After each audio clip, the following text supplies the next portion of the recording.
just let me know. Perfect, thank you. So welcome everybody to our January meeting of the Joint Archives Advisory Board on this lovely bright January day. Committee members, oh, I think there's someone waiting to join in the lobby. So committee members, councillors, myself, Laura Beddoe, chairing, Richard Biggs and Simon Christopher from Dorset Council, and then our colleagues, councillors Leslie Dedman and Beverly and Marion Lepoidovan from BCP. And I understand that Beverly Dunlop's given her apologies. So we're joined today by our officers. So we've got Lisa Cotton, Corporate Director for Customer and Cultural Services, Sam Johnson, Service Manager for Archives and Records, Matty Roitsep from BCP, who is Lisa's counterpart, I understand, Paul Ackrill, who's our Service Manager, and then Democratic Services, we've got George Dare, Josh Kennedy and Catherine in the driving seat. Fantastic. Let's crack on with the agenda. So we've got apologies. I think only one. Yeah, just Councillor Beverly Dunlop for the apologies. Fantastic, thank you. And does anybody have any declarations of interest for any of the items that we're going to be discussing and advising on today? No, if you do at any point, then just please let me know and declare it.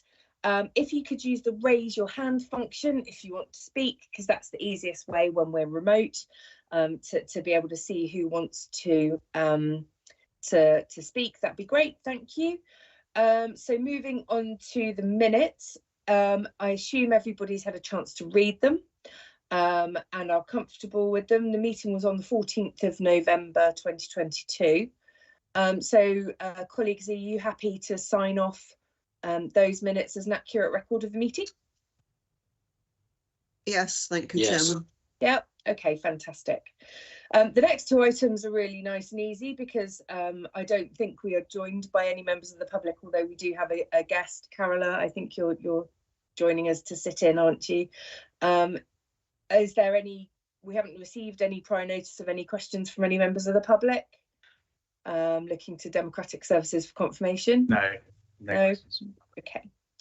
And we haven't got any questions from members either. Neither do we have any urgent items, which leads us neatly into our budget recommendations, which is a report from Sam Johnston, which is fantastic. And I would ask members to bear in mind that this is an advisory board, so we will be making recommendations back to our respective cabinets. But Sam, take it away. Thank you, Chairman. Good afternoon, everybody. Just to remind, just a brief sort of summary of what we're doing and why this report is here in front of you. We met on the 14th of November, and at that point, the board made an in principle recommendation to support the budget uplift of £44.2 thousand for the next financial year, 22-23. Due to the fact that there was still financial uncertainty in the air around local government settlement, it was important that we went away and took the full consideration around the budget position in the new financial year, which in the new year post Christmas, I mean, which is what's happened.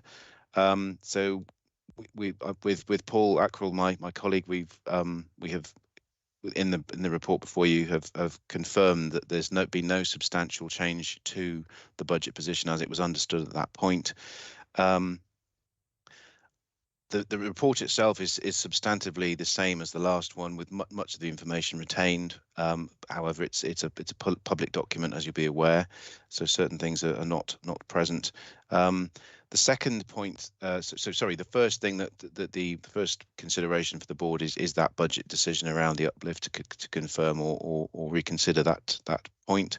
The second thing before you in terms of recommendations concerns the service reserve, which, as you may recall, it's around £143,000, and we were asked to go away and prepare a short options appraisal or options position for you to consider, which I can run you through very briefly. So just again, just for the benefit of recap, the proposal is to uplift the service budget by a total of 7.7% next financial year, £44.2 thousand, largely, almost entirely, the result of pay uplift and energy costs. There's no actual increase in the sort of additional spend for the service within that figure. And the numbers there in the exec summary under point 2, you'll see the breakdown of costs for each authority pro rata. Within the report, as I said, much of it as was described and presented to you back in November. Nothing has principally or substantially changed. So under section 5 of the report there, you've got the summary for the budget proposal for 23-24, and the information as prior described for your decision. The choice before you really is around approving or considering that uplift, or the consideration of a service review, which was the other option we would be we would be obliged to do, failing the uplift. In section 6 and under reserves, as Sam, you've gone on to mute. Not sure why. Apologies, sorry. There we go. Don't know how that happened. Section 6 before. Section 6. Yeah. Thank you. So yes, question of reserves, subject to reserves. The aforementioned short sort of options review for you. There are four options there, ranging from the sort of minimum considered sensible sum or reasonable sum for the service to retain of £20,000, ranging up to a full the full retention of the figure of £143,000, with interim options of £50,000 and £100,000, with the figures there before you for what that would represent in terms of a return to each of the authorities, the funding authorities. It has been considered, as you'll be aware, by senior officers and finance staff here, and the officer recommendation in keeping with the financial strategies of both councils is for option 2, for the £50,000 retention by the service. And that, I think, concludes a sort of summary of the report. Thank you, Chair. Thank you, Sam. And I'm grateful as ever for the amount of work that has gone into this, and for colleagues' discussions back in November. I think for me, there's just a little, the bit I would like to draw people's attention to is the value for money and the service capacity at 2.1, 2.2. I think it's really testament to the careful management of the service, that, you know, this is the first uplift that the service has actually flagged for quite some time. And I think that really speaks to really careful process and careful management. So I'm incredibly grateful for that. So we're being asked, as you say, to recommend the suggested uplift and to agree to retain £50,000 of current reserve. Colleagues, I don't know if anybody would like to make a comment, ask a question. Richard.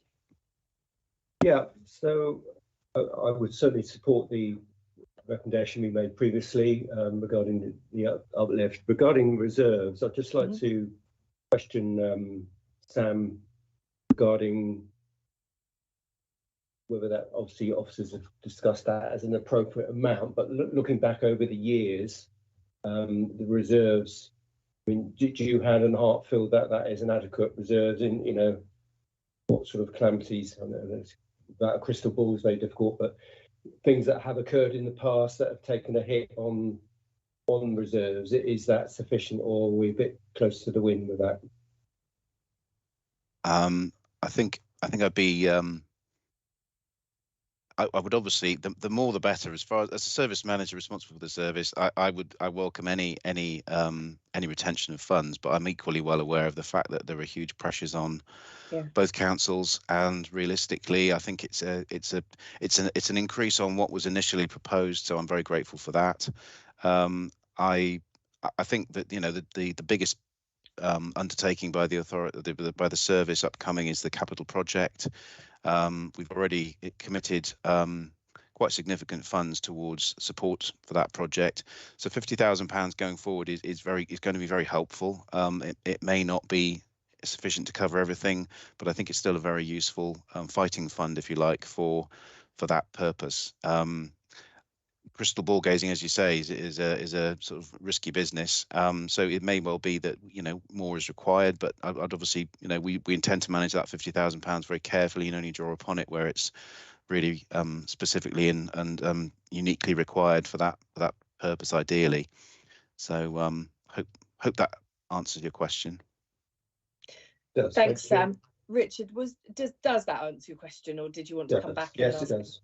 Okay, perfect. Yeah, Thank you. Marion, Councillor Le Poidevin. Thank you. Oh, sorry. A couple of things strike me. One is that if we follow the recommendations, we should be returning more to the councils than the uplift. Have I got that right? Sam, can you come and comment on that? I think that it's in terms of the £50,000 retention by the authority, by the service, pardon. Yes, in broad terms, £47,000, 47,547 would be returned to BCP, and 45,499 returned to Dorset Council. Yeah, so and we're only charging 20-odd thousand each extra, aren't we? Indeed, although one's a revenue budget and one's a capital budget, so they are in financial terms. Yeah, indeed, indeed.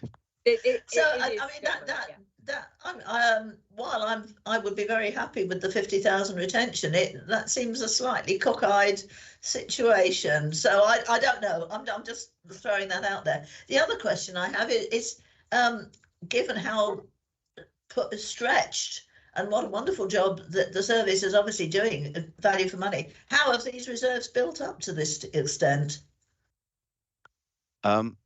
Principally, it's a long-standing reserve. It's been when I started, and I thinking back now, around about 13 years ago, that the reserve stood at around £80,000.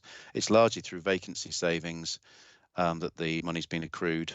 So the shortfall in employment of staff, if you like, and in I think we've probably been cautious spenders, if you like, if I can put it that way, because we've had the option of the reserve, and the money has been retained rather than taken back by, as would happen in many council services.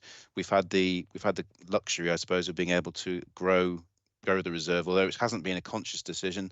It's simply happened that way. And with the capital project, which has been with us now for the best part of a decade in terms of either concept or attempted delivery, it's always been seen as a budget to draw upon for that purpose. Yeah, but sorry, can I follow up? But you're satisfied that 50k is enough to retain, given that it could be more if we so chose. I'm led by obviously the views of others who've got other considerations, wider considerations than my sort of selfish service considerations. So I think in this instance it's a good sum of money, and I'm very grateful that we've got it at all, because actually most services don't have a reserve of any kind. So I'm fortunate in that regard. Thank you, Sam. Thank you very much. Thank you. And I think, Sam, you're being very discreet. Obviously, it would be lovely to have pots more money, but as you say, we are balancing so many spinning plates, and so we've arrived at this position, and I think that's helpful. I've got Councillor Leslie Dedman, and then Matty, I'll come to you. Leslie. Yes, thank you, Chairman. I'm always very worried when I hear vacancy savings. So I hope that doesn't continue. I think we need all the staff we can get in every service. So that's my point of view on all of this. I'm very, very happy as it's set out in our recommendations, I totally agree that the reserve could be much higher, but then, you know, we've all got pressures. So if anybody's going to propose that, I will, you know, happily second as set out. So that's really all I want to say about it. I think you've done a huge amount of work, and the good management of the service is obvious, and it's an essential service. So yes, I'm happy with the recommendations. Thanks. Thank you, Chairman. Thank you, Leslie. That's really helpful. Matty. Thank you, Chair. I just wanted to come in because obviously Councillor Dunlop can't be here today, unfortunately, but I did have a discussion with her about the paper and about the options, and just wanted to relay into the meeting that she was supportive of both the uplift and also of arriving at the £50,000 Okay. reserve, on the basis that that probably, as you say, is pragmatically the best place for us to land at the moment. It doesn't prevent more money being sought in the event it's needed by the service, but it does return some of the money back to the respective councils for the short term. So just to pass that on, she was comfortable with both the recommendations. Thank you. Thanks, Matty. That's really helpful and really reassuring. It's good to know that we're in accord, I think. Leslie, did you want to come back? No. Yes. Oh, hang on, you're muted. Coughing and raised my hand by mistake, but if you wanted me to propose the recommendations, Chairman, I would do. But otherwise, if anybody else is, I'll happily second. Okay. That's brilliant. So I can't see anyone else indicating. I feel this is going to be a very short meeting. I'm happy to propose, but maybe it's better if we have one from each council. Let's go through. We're going to take them separately. So the recommendations are that we, one, acknowledge the JAS budget pressure for 23-24 of an additional £44,000, noting both councils' budget strategy statements in section 4, and approve the suggested uplift. Do I have a proposer for that? Happy to propose. Councillor Richard Biggs, thank you. Do I have a second? I'll second. And Marion Lepoidevin, thank you very much. The second recommendation is that we agree a position in respect to the service reserve. The officer recommendation is for option 2, the retention of £50,000 of the current reserve outlined in section 6. Councillor Dedman, were you happy to propose that? Yes, happy to propose that as set out. Fantastic. And do we have a second? Councillor Christopher, would you second that? Yes, indeed. I'm happy to second Fantastic. That. Okay, so that recommendation is made, and we now, Sam, take that back to our respective cabinets. Thank you. The next item is exempt business. We need to take a vote. Yes. Oh, we need to vote. Oh, that's a good point. Okay.